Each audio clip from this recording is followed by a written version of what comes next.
This disclaimer was copied without permission.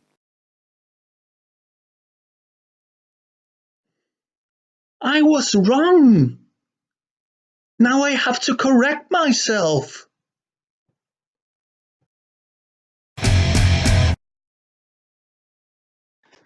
Cheers, Squaffers, Custlers, Wiggles, and all other good people out there. Hopswatch here.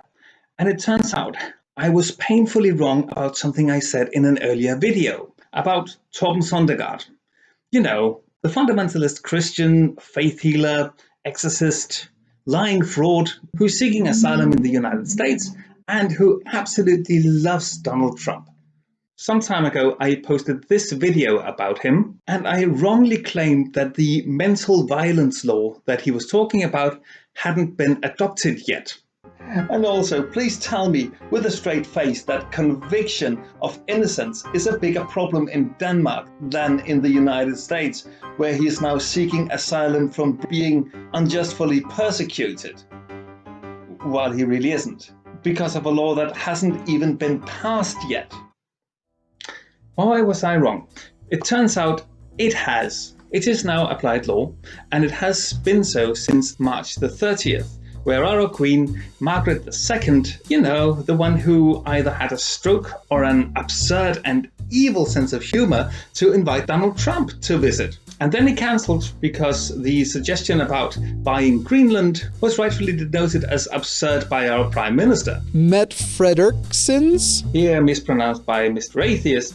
I do, however, condone him for mispronouncing much less than Torben Søndergaard mispronounces practically every English word that he says, and Mr. Atheist doesn't even claim to know Danish. By the way, that clip was used by kind permission. I sincerely thank Jimmy for letting me use that snippet. Also, go subscribe to him. I've linked to his channel in the description. He's really cool, and he's one of the persons who inspired me to go on YouTube myself. However, I did not know that the law had been adopted, and I don't understand how I, when I was researching that video, could have missed that it was. It only took me minutes to find out the other day. However, the law, along with the whole tedious process of adoption, is meticulously documented and open for everyone to look at. Well, it's in gibberish, you know, Danish.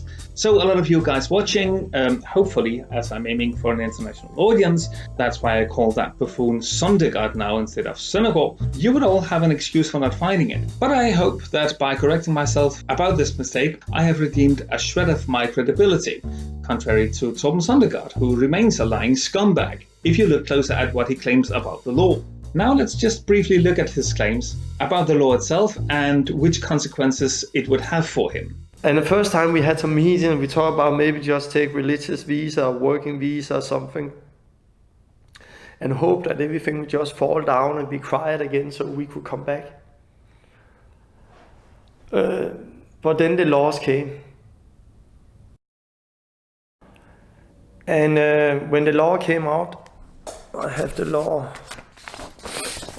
here from the Danish Parliament. This is the law.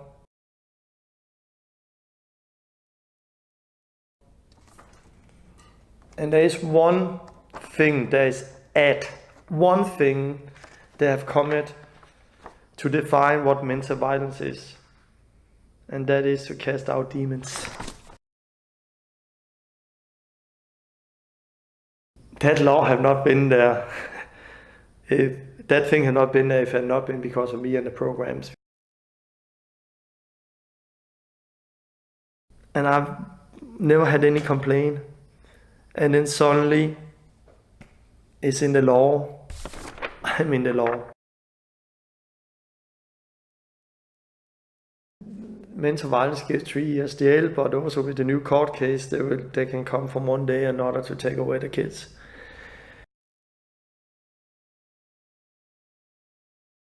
If I would be back in Denmark, they would put me to jail.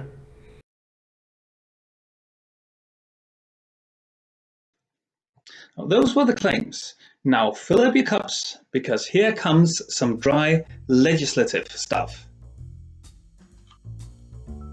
Now let me just read out the law for starters.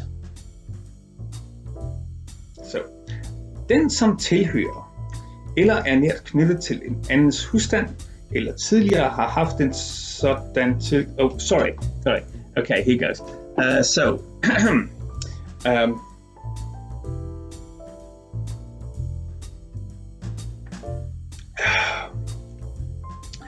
One who belongs to or is closely associated with another person's household or has had such an association to the household earlier, and who repeatedly over a period of time exposes the other to grossly degrading, abusive or offensive conduct, which is capable of improperly controlling the other, is punished for mental violence with a fine or prison for up to 3 years. Now, Danish laws have to be read or discussed 3 times in Parliament and once in a parliamentary committee before they can be adopted. Now, as you may have noticed in the Torben's video, he claims that this document is the law, but it isn't. It's a report made by the Parliamentary Judicial Committee, as this is part of the law-making process. The bit about exorcism is only a comment to the law from the Parliamentary Judicial Committee, and is thus by no means the only motivation for the mental violence law. It's just one of the topics that were discussed at the meeting in the Parliamentary Judicial Committee, along with, for example, an elaboration by the Minister of Justice about what is not to be seen as mental violence. Now, the first parliamentary reading of this particular law was on January 9th. That would be the second day after the Parliament's Christmas holiday, and on that day, the second episode of the mentioned documentary, God's Best Children, was aired. Now, this debunks completely Torben Søndergaard's claim that the law was virtually adopted because of him. Of course, a brand new bill will not be prepared in a mere week's time between episodes 1 and 2 of the documentary, which was also largely parliamentary vacation time. The bill would have been processed and prepared for a long time in advance. Weeks at least, if not months, within the year 2018. The whole debate about the law in Parliament is meticulously documented. I've read the first 3 entries of motivations for the law in the first reading, stated by the parties the Social Democrats, the Danish People's Party and the Alternative, which, by the way, is nothing like Alternative für Deutschland in Germany. The German party is a fascist Nazi party, while Alternativet in Denmark is a party of hippies. Also, none of these parties mention exorcism of demons as motivations for the law. The Social Democrats, for example, mention women at crisis centers, that these would not only have been exposed to physical, but also mental violence, like approximately 100% of the time. The Alternative noted that hate crime legislation does not need to be narrowed down to only physical violence, but should apply to mental violence as well.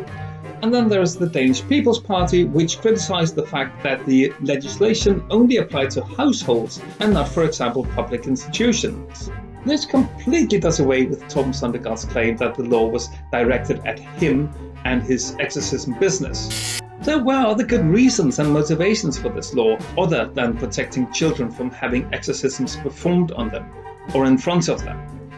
The fact that the law only applies to people of the same household means that Torben's kids could not just be taken away unless there was evidence of direct mental abuse against them from Torben Søndergaard or his wife. It's simply not relevant that Torben Søndergaard performs exorcisms in the compound unless the children were present, which they very well could have been, but you would need actual evidence for that.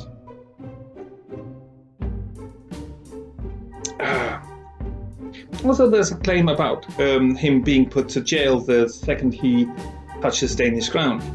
This, of course, is impossible because he left the country in the end of January and the law was finally adopted after that time. So, Human Rights Article 11, Part 2 again, you cannot be prosecuted for a crime that you did before a law actually made the action that you were prosecuted for illegal.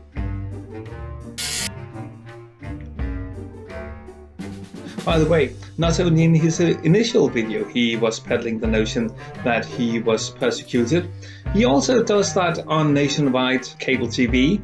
He's quite the regular at CBN, it turns out. You know, Pat Robertson's TV channel where conservative evangelical funding nonsense is spouted 24/7. On his channel, The Last Reformation, he shows whole segments of CBN where he stars as a guest. And you can hear him repeating the same lies over and over again. I guess in an attempt to strengthen his position and up the odds that he will be granted asylum. Now, what are his chances that he will actually get asylum? They're pretty shallow, I guess, yet. Pirate Kitty, she's a fellow YouTuber, she sent me this article from ABC News. It's dated 2nd of March 2014. It regards the case of the German family Romeike, Hannelore und Uwe, and their 7 children. They seek asylum in the United States in 2008 as they were being prosecuted in Germany for homeschooling their children. That has been illegal in Germany since 1918. The wish for asylum was not granted. However, the Department of Homeland Security would not be deporting the family either, which means that they were yet granted the permission to stay in the United States and homeschool their children indefinitely, provided they stay out of trouble, and provided that they stay in contact with the Department of Homeland Security. Pirate Kitty, the YouTuber who sent me the link to the article, she makes cute videos about her ferrets and about playing Minecraft, which happens to be my favorite game, and playing Minecraft is something that I do with her on occasion, and maybe there will be a live stream of that one day. But let's see. Either way, I think you should check out her channel and get her a sub. There will of course be a link in the description. Now, the Romeike family case is the closest I have been able to find that resembles the case about Torben Søndergaard. And based on that case, I think there is no chance in hell he's going to be granted asylum, even under Trump. Keep in mind, the German family was actually being prosecuted by the German authorities for something that was indeed illegal.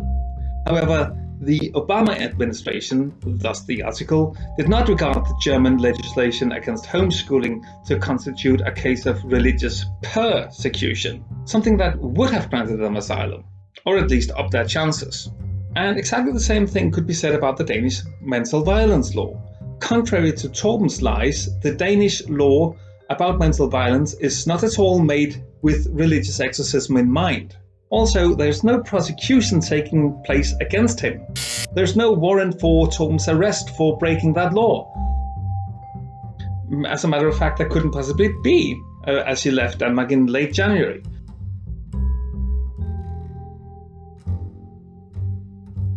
He couldn't have broken the law at all, and therefore couldn't have been neither pro nor persecuted accordingly, as there, at the time he left, weren't even a mental violence law for him to break. Question remains, however, whether he will have a deferred action extended indefinitely. I'll link to a Wikipedia article about what deferred action actually means, because I don't want to bore you unnecessarily with the more legislative stuff. And this is what happened to the Romeikes, and that enabled them to stay. And given the present state of American government, we know how it's all a circus, I don't see it as improbable at all that Torben Søndergaard will be granted that status, eventually. Other reasons they'd give Torben permissions to stay? Well, obviously he loves Donald Trump, as we saw it in my last video about him. Also, he's white.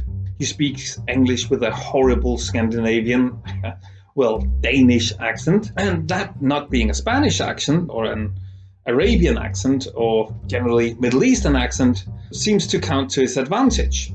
Also, there's the fact that he's an extremist fundamentalist Christian that sucks up to the CBN watching segment makes him likely to have deferred action status prolonged indefinitely. I'll be following the case as close as I can, and I will have you updated on any news. In the meantime, I'll let you in on something to show you how much harm his cult actually does. A commenter on one of my Torben Søndergaard videos was directing me to a public Facebook post regarding the case of Ida, and they asked me to spread the word about her case. And yes, of course I will do that. So you will get the original text and my off-the-cuff translation right here. Facebook post from the group Inside Out, April the 24th, 2019, Link in the description. The post ensues. We have been given permission to share Ida's story, which touches us deeply. Ida's story. About quackery and spiritual rape of the worst kind. Ida was a well-functioning, mentally disabled young woman with a burning wish to live without her handicap and to be able to have children. Today, Ida is so traumatized after an exorcism performed by the radical Christian group The Last Reformation that she has to live in psychiatric housing with 24-hour surveillance. Imagine being a young woman on your way through life who wants to live a completely normal existence and has dreams for the future about being an actress, who is sincerely longing after managing in spite of her handicap and maybe even one day be able to have her own children. Ida had got her an apartment where she lived for 5 years. She went by bike to her work at TV, a broadcast station for mentally disabled, editor's note, where she was so happily working. Ida lived a good life and was managing in many ways on her own until one day in Rødovre, a Copenhagen suburb, editor's note, she met some radical Christians. They promised Ida that God would heal her, that she could become completely normal, that she wouldn't be disabled anymore, and that her dreams about one day becoming a mother would even come true. That went to Ida's heart. The longing of her dreams would be fulfilled. She could become completely normal and have the life with children that she wanted so dearly. In the next period of time, Ida started following the group of persuasive Christians she met and attended their meetings. She was saved and she wanted to be baptized as an adult. Ida's mother was quite worried. Her daughter, that usually she had always had a close relation to, drastically changed her behavior. She could indeed see and hear that Ida was excited and that she really believed that she could have a completely new life. But something was wrong. She did not take care of her job at TV anymore, and she completely lost interest of the things that used to mean a lot to her. So, when Ida was to be baptized, her mother went with her for support and to see what her daughter had become part of. She did not yet know of Torben Søndergaard's people or the Aalborg-based major Danish city in northern Jutland, editor's note, The Last Reformation, who recently had started a department of their endeavor in Rødovre. 3 years after Ida had contacted the people of Torben Søndergaard, her mother and elder brother were called by the police, who had found Ida on the street in Aalborg, right outside Torben Søndergaard's Jesus Hotel. She is in shock and disorientated. She's telling that she was raped by Torben Søndergaard's people. The rape later turns out to have been a violent exorcism of demons and healing ritual, where Ida had been constrained and had her head yelled and screamed into for a long time, until she saw her chance to escape. Quite understandably, Ida experiences this as rape. The family gets Ida home to Copenhagen. Ida repeats that she has been raped. She's confused, anxious, and has lost her composure. The police are involved, but Ida cannot be interrogated, as she at the time is entering a deep psychosis and has to go into psychiatric care for the first time of her life. Her mother calls in sick and later goes on leave from work in order to look after Ida. The assault took place on April 7th, 2017, and now, 2 years later, Ida is still heavily traumatized and she has hardly been recognizable to her close relations ever since. Today, she is living in psychiatric housing with 24-hour surveillance. From being an independent young person with vulnerabilities, yet well on her way into life. Our hearts are crying out for Ida, and we condemn assaults and mental violence happening in the name of Jesus. I have made it my quest to spread information about Torben Søndergaard and his cult, specifically warning about how harmful his activities are, as displayed by the information in this Facebook post. That I can, at the same time, expose him as the liar and fraud that he is of course an added bonus. If you know anything about him, if you're a former member who would like to tell me your story, or if you're a present member that wants to debunk my claims, feel free to contact me on this email address, or in the comments, or on Twitter, or Facebook. All links in the description. The aforementioned email can also be used if you'd like to send me beers to review, t-shirts to wear, posters to put up on my wall, which you see when I do my beer reviews, or other beer-related materials that you want me to review or talk about. Follow me on aforementioned social media, plus Instagram. Like, comment, subscribe, share this video if you like what I do. I've been Hopscotch. Always remember to drink responsibly, and until next time, cheers.